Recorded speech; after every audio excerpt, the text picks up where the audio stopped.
duwi sisan po.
Detak detak tung tung tung tung tang dedang tang ora mangkene iki rasane ati rasa risih duwe ora pilih mas ya mas ya mas ya ben janji ben aja lele pamit supaya kaden sajake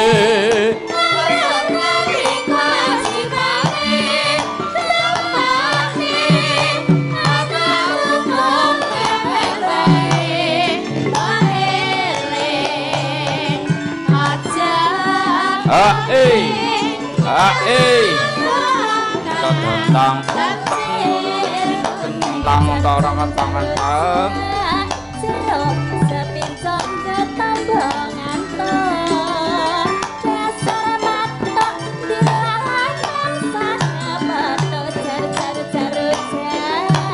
buni rejake wong mati meni hati-hatian nganti ngidrani janji sajake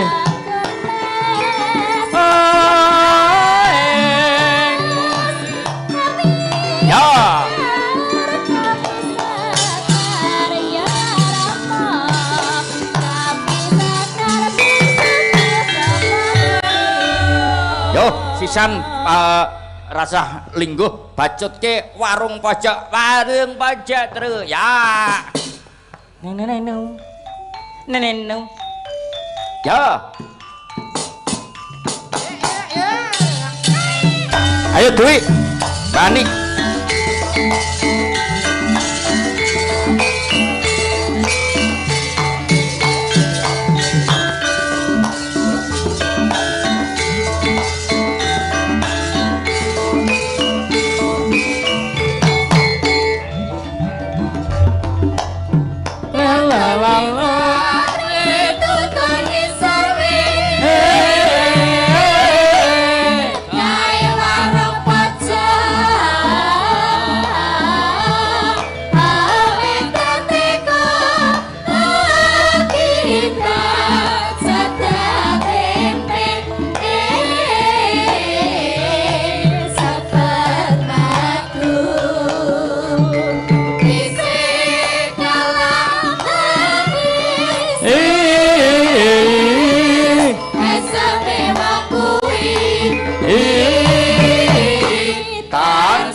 Matur nuwun Apri, Mimin, Mbak Tatin. Ya, iki pun sakniki mung merdika. Ha. Sak lagu ra apa-apa, Mimin arep jaranke pang ra apa-apa, arep towel-towel ya oleh. Iki mung kantun sing mat-matan lho. Mat-matan. Towel-towel ya oleh, tiada mungkin ya oleh, gitu. Jangan marah oh sayang. Ya, iya. Mbak Tatin dong tahu bro towel-towel udah ya? Oh sering loh ya Mbak. Udah sering ditowel ya sama Kak Mimin. Sudah ya? pernah lihat tapi pengen lagi. Oh. Berarti nek cek pengen ki ya ora apa-apa kebutuhan. Tatin semakin Ning, malam kok Aku semakin nyawang Mbak Tatin ki ya bukti Gusti Allah ki milih ki jodoh kanggo panjenengan luar biasa. Lah piye? Mbak Tatin kan kelihatannya kan beringas ngono kasarane. Heeh. Barang ngono ki lho. Kadang wong cedak wah Tatin kan pulatane ngene iki. Tapi ternyata tercover oleh kelembutan hati ini Mas Tulus garwane. Dan saling melengkapi. Dia tuh cuman nggak mau seperti saya. Jane nek wis bacot nesu ya, nek wong meneng ki nek nesu malah medeni. Akhirnya Weh. jodohin ngono kok. Ngecocor, kok ngecocor. Kok cocor bareng. Sing siji aktif, sing siji pasif. Kuwi Sopo kuwi? Oh Agnes to kuwi. Wah. Iya. Eh, Nggih. weh lah dalah. Mbak Agnes itu juga dulu penyanyinya Oh. Pak Mul, Gambyong ya hebat. Oh iya iya. Kulo ira setelah anu Kak Agnes lengser karena sibuk dia ngurus salon. Oh Pak Mul iya. ngajak Mimin Apri gitu. Semangat Kak Agnes. Ya Kok Allah. persis Pak Mul ya? Mirip Pak aku. Mul ya? Iya, wajahnya mirip. Nah, Jodoh kah? Jodoh. kayak Bu Camat ya nek nyawang Kak Agnes gitu. Iya. Kok Mas Tulus niku sanes Mbak Tatin lho niku Kak Agnes. Iya. Bundere ya kaya Mbak Tatin niku. Iya. Yo, saiki mau eneng sing urung dipinangkani apa ora? Sudah beres semua ya lagu-lagunya ya. Se kose toel-toel nggih. Nggih. Pak Andreas tadi loro asmara sampun. Oh, nggih. Mas Geter ngersakake toel-toel.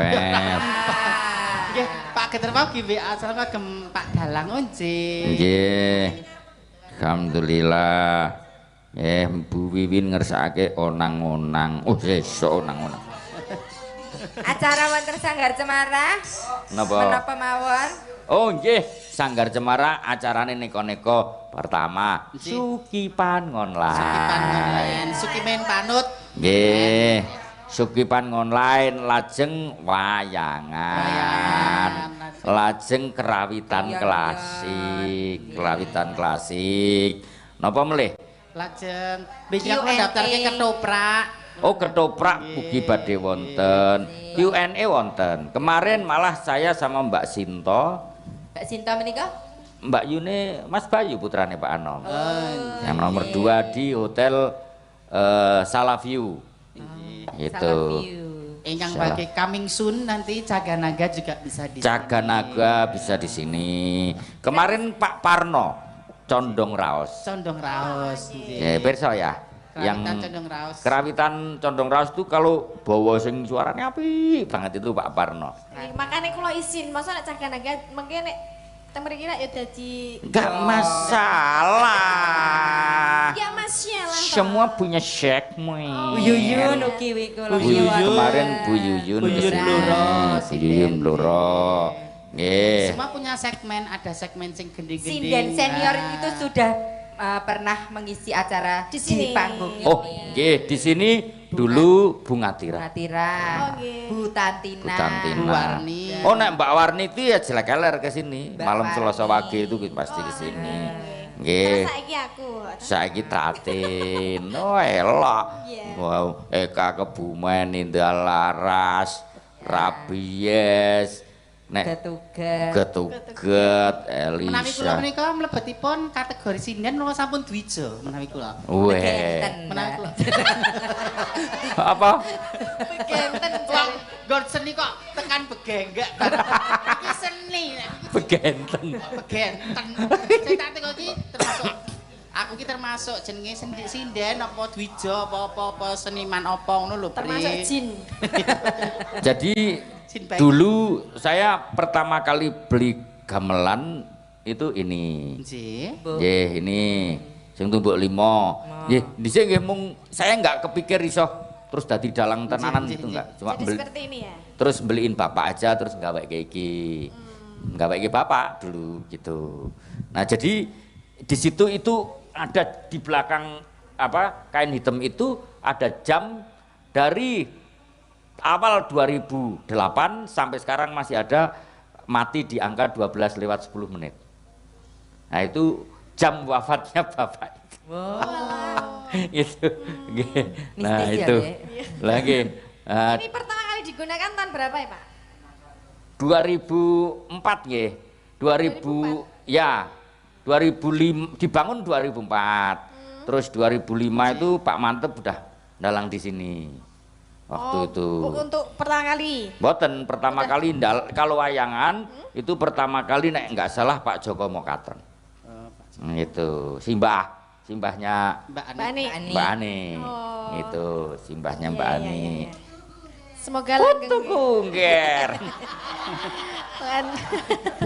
Gitu. Nah, Oh, ya. sebetulnya kemarin beberapa acara itu diselenggarakan di Klaten. Nggih. Awal-awal pandemi nggih. Nggih. Wayangan sempet. Aprimin juga waktu itu. Nggih. Terus Q&A juga di sana. Tapi terus karena ketoknya skalanya lebih besar, terus di sini nek neng kutho kan kanan kiri rada Padat penduduk. ya gitu. Mbak Tatin sok tak jak jroning Sanggar Cemara 1 ingkang dipun lenggahi Pak Oh, ada Mulyono. toh? Wonten lagi Wonten. ingkang dipun lenggahi Klaten. Sanggar Cemara 1. Kutho, Mbak, kutho. Ada Ini pendopo Sanggar Semarang 2. Oh. Di sana ada pendopo dan sebagainya. Cuman Yo, karena yang sana saya belum pernah. Dan Besok. ada gamelan tua. Gamelan ya. Gamelane Ki Narto Sabdo. Ki Sastro Sabdo. Ki Sastro Sabdo. Ki Sastro Sabdo itu gurunya Ki Narto Sabdo. Oh, nggih. Anu. Komplit Pak. Komplit. Itu masih rancaannya masih tulisan bahasa Belanda semua. Dibuat tahun 2024 Hebat ya, hebat. tahun 24. Nah, itu yang punya guru MC-nya Mbak Mimin. Nggih. Pak Itu, Kresno. Pak Kresno Rumiyin Semarang. dikrupuk mori-mori niku lho Pak nek kloten niku nggih rumiyin. Nah, salah satu putranya itu memang ada yang bisa begitu-begitu. Oh, ngaten sih. Terus jarine pengennya di situ gitu. Oh, ngaten. Di pendopo. Nah, itu kenapa Sanggar Cemara Mbak Tatin? Nggih. Karena pendopo itu Jalan Cemara. Jalan Itu Cemara nomor Jalan Sanggar Cemara. Cemara. Misalnya, kuwi ya neng PT nembokne itu PT Cemara Bangkit Sejahtera, neng PT Cemara 17 sing wis bangkrut. Coba Barmayang Brotoyudo gitu toh. Garuan. Hanya dalam beberapa bulan. Gitu. Nah, tuh Berarti jenenge sebelum dinggo. pandemi iki malah Pak Mul wis pandemi sik dhisik. Berarti Berarti kapan ya aku ke sana? Ayo kapan-kapan Iya, kita ke main di sana sana. Pak. Terus di Klaten ini yang Apri Mimin belum tahu, Nggih. ada stik lumayan mahal yang enak banget. Stick. Di rumahan gitu, rumah besar mewah gitu. Dia di dekat kolam renangnya dibuat resto. Tahu? Belum. Belum. Tetap yang paling enak deh bagus Pizza and Coffee Jalan Bayangkara nomor 17. Nah, terus juga nanti deket rumah saya. Oh, Jalan di Bayangkara Cemara. itu. Oh. Tadi bisa mampir nang ngene Apri. Debagus Ke Apri. pizzanya. Iya. Jadi tahu kan bedane pizza lo ya, pizza Iya, pizza. Amerika dan Itali. Yang Itali kuwi tipis. Kalau Amerika, Pak. Oh, ya. Lah konamu apa? Heh? Amerika apa? Aku Jawa gitu. Kowe apa lek gibas apa? kok bisa kok tekan dibas aku olehmu. Kele wedhus. Ah, itu. Monggo, yo sak lagu ya. Nggih, Oke. Pak. Ini Mbak Tatin biar juga makin kenal dengan kita. Ning aku ya urung tau mrono lho, urung tau dolan ning Sentolo, belum pernah. Ya besok kalau lewat ke bandaranya, Bandara ki yo nek mangkat yo selak mepet, nek Bali sih nek Bali yo Selak wayangan. Selak wayangan. nek Bali ki yo selak motol-motol lah. Nggih nglegake. Ya, insyaallah silaturahmi. Nggih, Kapan-kapan nggih. siap. Tenan apa lamis tina aku ora bola-bola tok hampir ke kok. Alah bendina liwat ya ora tau mampir. Lah mlebu peta apa ora omahmu? Ngece ya aku pinggir dalan ya. Ya, Pinggir saya- jalan. Toel asukanya. Alah yes. Monggo Ya, Mbak. sebetulnya sebelum kami tinggal di Klaten, ini dhisik iki ning Jakarta. Saya tinggalnya di Bintaro. Oh. Mula ning Jakarta aku dikenalnya sebagai Pak Dalang Japos. Japos. Japos. Sebelum Bintaro tinggalnya di Japos. Villa Terus Japos sekarang tinggal di namanya. sini. Sekarang 2013, kuwi mergo wis 6,5 tahun saya wira-wiri wong Klaten nyambut gawe ning Klaten muli ning Jakarta. Akhirnya keluarga saya boyong mergo engko nek kliwat 17 tahun tuh 7 tahun tuh mbebayani. Kok membayani? Yo. Oh, nakal ya. Terus ketemu Kak Mimin sama Kak Oh, itu Ari. sudah setelah ke sana kemari ya. Auraku sudah hijrah dari sudah Jakarta. memuncak dulu. Oh. Auranya dulu rambut geni itu. Ini dulu kan belum duo, masih duo. masing-masing. Kak Apri masih sinden ya? Masih sendiri sinden, ya? Kalau ini sendiri. apa? Itu nonton. Ya ora. Nah, nonton mah. Dulu cek kowe mangkate bareng karo Yusri Ngupit, Sehman, karo Retno. Dulu belum bisa sambulan Jawa. Terus nduk Sri, nduk duit niki nderek Pak Mul. Aku wedi iki nduk nderek Pak Mul piyane galak ra. Ora santai, penak wis santai yang penting mangkat ngoten niku. Nggih. Akhir- Saya memang termasuk sing rada mempelopori beberapa hal. Nggih. Nek di Klaten sini Oke. dulu itu mungkin adik-adik tahu ya, tidak ada gawangan karo rancaan plitur. Semua cat. Nah, inilah pertama gitu kan. Itu 2003 nek ora salah ya. Nah, iki bisa do dirurui kok plitur kan gitu. Nah, saiki sing do gawe-gawe anyar plitur. Terus saya juga yang mewajibkan iki anu niki. Anu Apa? niki. Sanggulan. Apa saksinya? Mewajibkan, saya tadinya nggak mau ada musik diatonis, tapi mergo neng desa-desa harus minta, Permintaannya. saya yang mewajibkan penyanyi pakai kebaya. Ini salah satunya Sanggulan. nih. Oh, Gitu. Nah, dhisik, wah, rekaman-rekaman lawas ki duwe semene-mene ki. Duit itu dari dulu sopan. Sopan, Nggak pernah pakai di iya. atas dengkul, nggak pernah. Heeh. Karena yang diingatkan pinginnya kan paha saya yang mulus. Oh, Dari yang iya. dulu yang Iya. tapi ya itu proses ya Pak. Proses semua Tadi itu kenalnya proses. Pak Mul telat sih. Iya. Dulu Pak Mul itu kayak Sahrul Gunawan. Nek dhisik pancen aku ganteng. Saiki tuwa. Saiki tuwa. saya tuh warna yang ganteng. Afrika akhir wayangan lu gue neng cerak debong tuh Gus wis ra konsen lah Gus aku sing dirempeti ngapa ya Bri Pak Dalang musik aku teriak ngono kuwi aku dhisik ya cek cantik lu gue cerak debong ngono kuwi dhisik Duduk di sini ya. iya samping debok Nah. Tadi tebak. Tapi ya, alhamdulillah aku bisa ketemu Pak Mol ya. Iya. Walaupun sudah tua, Iya. masih bisa Iya, silaturahmi. Ya, saya apa? Ya nanti kapan-kapan saya main ke sana, nggih, ke Sentolo. Ya. Nah, ya. Sentolo itu dulu zaman kecil saya pelajari pinter-pinter. Karena nek nggon cerdas cermat TVRI, urung Ya. lahir mungkin. Itu sing juara-juara Jogja itu salah satunya Sentolo, itu. Sentolo. Oh iya, paling ya wis ora ono paling ya. ya ora ono Dan ya wis- Zamane Tina Sidin. Ya, yo, Ya. sak lagu aja, nggo ngisi gara-gara terus. Seragenan nggih. Ya, oke. Apa Apa? Mbak Tatin lagunya? Seragenan. Apa sih aku manut? apa sih Apa ta? ya apa podang kuning apa Oke, podang kuning, yuk ya. Selendro-selendronan ya. Yo, selendro-selendronan. Kok do njaluk toel-toel sih? so Kresna so Werkudara. Asik-asik. Masa. Iya, ayo Munir. satu pondok ada dua cinta Oh, ada dua cinta biarlah dedek yang mengalah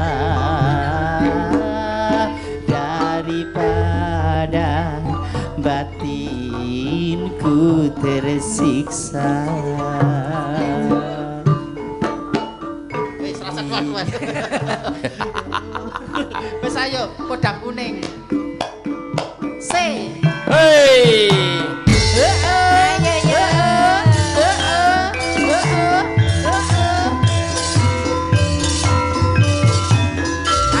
Ya.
Bunga yen kelakon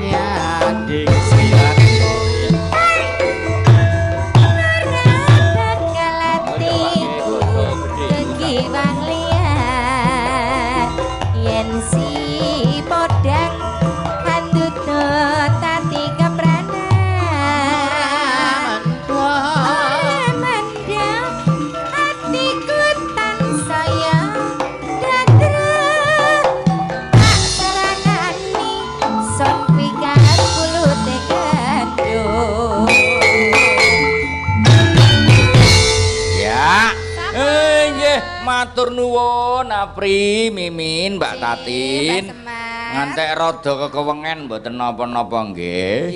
Nggih, muga-muga kula panjenengan sedaya sedulur kabeh paringana sehat. Tebih saking penyakit lan bebaya menapa kemawon. Amin. Nggih, Mbak Tatin kok rasah ngenteni rampung ora apa. Nggih, kula nyuwun pamit nggih. Nggih, matur Panggih nuwun. malih. Panggih malih sanes wekdal muga-muga proyeke sida. Amin. Ya, sing tau tak telepon kae lho. Ya iya. Nggih. Roro mendut. Lara mendut. Iya. Nggih, terima kasih Mbak Apri, Mbak Mimin juga. Nggih. Nggih, Mbah Semar. Nggih, dole iki mau aku melu joget dangdut, mendut-mendut seragenan. Anggih mo, Petro. Kula, Pak. Lan kowe Bagong, hafal mo. Awake nderekake bendaramu tetelune Ndara Sinuwun Prabu Bathara Kresna, Ndara Arjuna, Ndara Werkudara. Kang wektu iki goleki sing tak sayang. Goleki sinten mo? Merga Ndara Setyaki kuwi mendra saka Suwala Bumi. Suwe ora sowan ana ing Ndarawati, gek dasare miturut pekabaran iki lesan pura lagi ana ontran-ontran. Mula kang saka iku ayo tuturi marang tindake bendaramu tetelune ya nggih mo kula dherekaken nggih mo ayo Pak tak dherekake Pak. Semariku ten prayetna murih titiam balik.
sarating pandam sumuluh madangi pasarean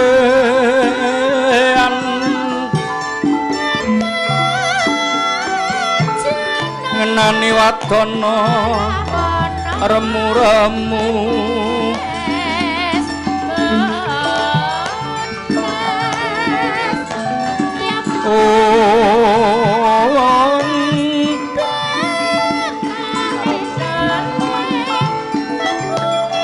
Galingan ngangrangan sang Hyang Manohan Kung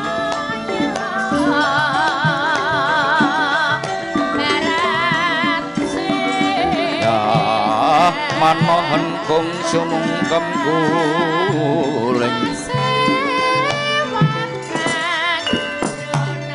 ingkang kinarya sambunging kandha nenggih wonten madyaning wana Minangsraya kawuryaning kunana janma kang nedheng patrap semedi maladi ning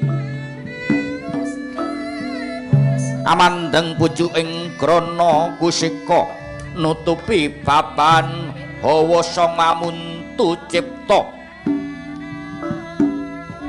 tanana kang cinipta munghung panguwasaning Gusti kang akarya jagat kawuryan tinampi pasemedyanira Raden Setyaki samangke tumurun saking Nggegana jawata saking Sidik pangudal-udal nenggih Sang Hyang Bathara Narada amrepeki hungyanira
Rahina semupang yang haruna kadinetraning anggara pusabdaning kukila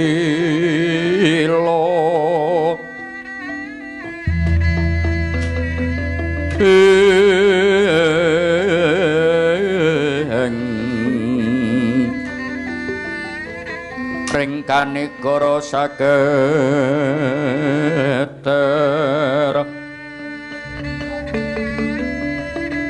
kini dungane engkung alatalah bapak bong berkencong warudayung kedang montong tegor nguwong awi cekader kali cudhe sapa sing gawe yen ora silih pandululun iki kaya titahulun swala bumi Setyaki ngger jeneng kita Setyaki inggih pukulun Sang Hyang Bathara Narada sungkeming pangabekti kula mugi kunjuk ya tak tampa mboya liwat pangestu ulun tampanana Setyaki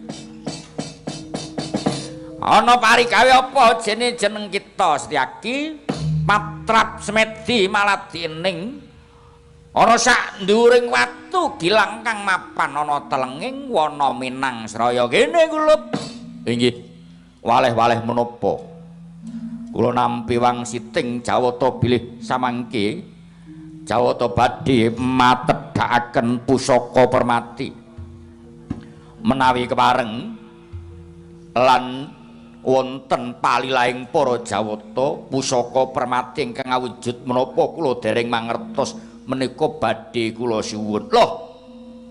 Jeneng kita bisa weruh saka ngendi? Inggih namung lawat-lawat lamat-lamat kula nampi wisik saking jroning liyep-liyep layaping ngaluyup pramila menika kula lajeng patrap semedi wonten ing papan puniki pukulun lere karatika panjeresa sumila wadana gengis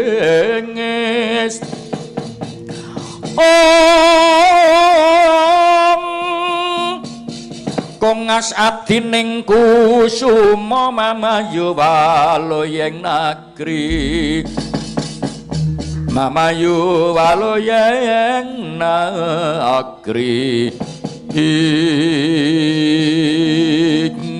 mboya sisip munggo apa kang kita aturake Setyaki Jawata bakal matedhake pusaka permati aran Cemeti Kyai Nagabandha mboya ana liya titah kang pinercaya lan tiniding dening para Jawata kejaba ya mung jeneng kita nger satriya ing swala bumi. Waduh matur nuwun sanget menawi mekaten pukulun yen pancen kaya mengkono bukaan wewenganing jiwa kita iki pusaka wujute cemeti nanging digawe saka wesi waja pinilih kang katyasane sarta kadigdayane gegirisi bisa kinarya piandel anggon kita bebela bebener tetulung marang sak pepadamu menawi mekaten dipun keparengaken kula tampik ya para ge enggal tampanen kula Setyaki